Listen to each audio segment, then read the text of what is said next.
విదేశాల్లో చదువులు ఉద్యోగాల పేరుతో నిరుద్యోగులను మోసం చేస్తున్న ఇద్దరు వ్యక్తులను నూజివీడు పోలీసులు అరెస్ట్ చేశారు. పల్నాడు జిల్లా పిడుగురాళ్లకు చెందిన దారా వివేక్ రాజు, నూజివీడుకు చెందిన డానియల్ విక్టర్లు వీసాల పేరుతో భారీగా డబ్బులు వసూలు చేశారు. బాధితుడు రాచప్రోలు ఫణిసుంద ఫిర్యాదుతో రంగంలోకి దిగిన పోలీసులు రూరల్ సీఐ నాగేంద్ర కుమార్ ఎస్ఐల బృందం 48 గంటల్లోనే నిందితులను అదుపులోకి తీసుకున్నారు. నిందితులను రిమాండ్కు తరలించనున్నట్లు డీఎస్పీ వెల్లడించారు. ఫిర్యాదు అందిన వెంటనే నిందితులను పట్టుకున్న నూజివీడు పోలీసులను జిల్లా ఎస్పీ అభినందించారు.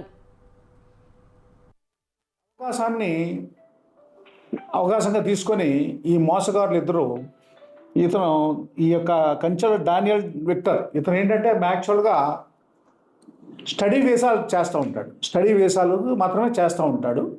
అయితే అతని దగ్గర కొంతమంది ఒక 42 మంది దాకా ఈ స్టడీ వీసాల గురించి అతన్ని అప్రోచ్ అయిన తర్వాత స్టడీ వీసా వచ్చి తర్వాత జాబ్ వీసా కింద కన్వర్ట్ చేయడానికి అతను ఈ ఏ1 దారా వివేక్ రాజు ఇతను ఏంటంటే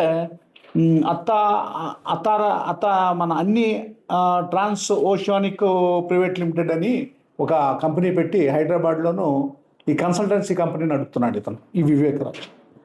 దీంట్లో ఏంటంటే ఈ ఫారిన్ కంట్రీస్లో జాబ్స్ ఇస్తామని చెప్పి వాళ్ళు వచ్చిన ఎవరైతే కస్టమర్స్ ఉంటారో వాళ్ళ దగ్గర నుంచి 15 లక్షల రూపాయల నుంచి 25 లక్షల రూపాయల దాకా వసూలు చేసి తర్వాత వాళ్ళకేమో ఇస్తామని చెప్పి మోసగించి తర్వాత వాళ్ళకి ఒక నకిలీ వీసా ఇచ్చి వాళ్ళ